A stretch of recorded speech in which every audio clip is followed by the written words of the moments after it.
बता दें कि महाराष्ट्र विधानसभा चुनाव का रिजल्ट भी सामने आ गया है। उसके अलावा अगर बात करें तो झारखंड विधानसभा चुनाव का भी रिजल्ट सामने आ गया है, जहां झारखंड में बीजेपी भले ही वापसी नहीं कर पाई, लेकिन कहीं ना कहीं हेमंत सोरेन की सरकार को जबरदस्त टक्कर मिली। अगर बात करें चिराग पासवान की, तो चिराग पासवान के एकमात्र उम्मीदवार जनार्दन पासवान ने अपनी सीट बचाने में कामयाबी हासिल की है। लेकिन अगर बात करें चिराग की, तो चिराग पासवान ने जिस तरह से महाराष्ट्र और झारखंड में अपना चेहरा और अपनी आवाज बुलंद की है, अपनी पार्टी का प्रचार जिस तरह से बुलंद किया है, उसको देखते हुए कहा जा रहा है कि चिराग पासवान को रोकना अब इतना आसान नहीं है।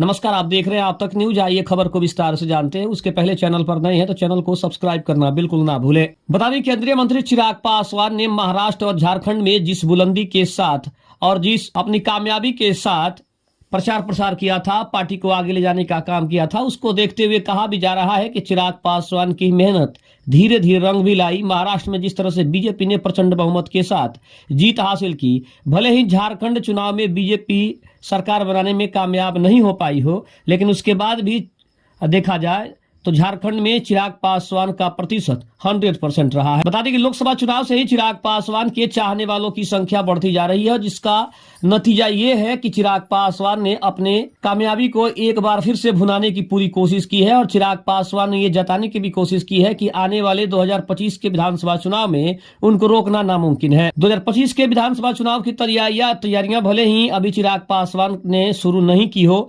लेकिन 29 नवंबर से उनकी पार्टी का शंखनाद है कि 2025 के विधानसभा चुनाव के लिए अपनी पार्टी को तैयार करेंगे और वहीं से अपने कार्यालय से उसका शंखनाद करेंगे। पहले ये सभा गांधी मैदान में होने वाली थी, ये रैली गांधी मैदान में होने वाली थी, लेकिन अब उन्होंने अपनी पार्टी कार्यालय से इसे शुरू करने का बीड़ा उठाया है। और बात करें महाराष्ट्र में, तो महाराष्ट्र में भी चिराग पासवान ने अपने परिचय का पूरा फायदा उठाया, अपनी लोकप्रियता का पूरा फायदा उठाया। झारखंड में भी अपनी लोकप्रियता का पूरा फायदा उठाया और जिस मेहनत से उन्होंने और जिस कर्तव्य से उन्होंने आगे बढ़ने का संकल्प लिया और जिस तरह से बीजेपी, उनके जो भी सहयोगी दल हैं, जिस तरह से उनको साथ लेकर चल के और चुनाव में सफलता हासिल की है, उसको देखकर कहा जा रहा है कि चिराग पासवान और वो चिराग पासवान नहीं है जिस चिराग पासवान को 2019 के लोकसभा चुनाव में ऐसे ऐसे दिन देखने पड़े थे, 2020 के चुनाव में ऐसे ऐसे दिन देखने पड़े थे जो वो कभी भी अब सपने में भी सोचना नहीं देखेंगे। यानी कि देखा जाए तो झारखंड में और महाराष्ट्र में चिराग पासवान ने अपनी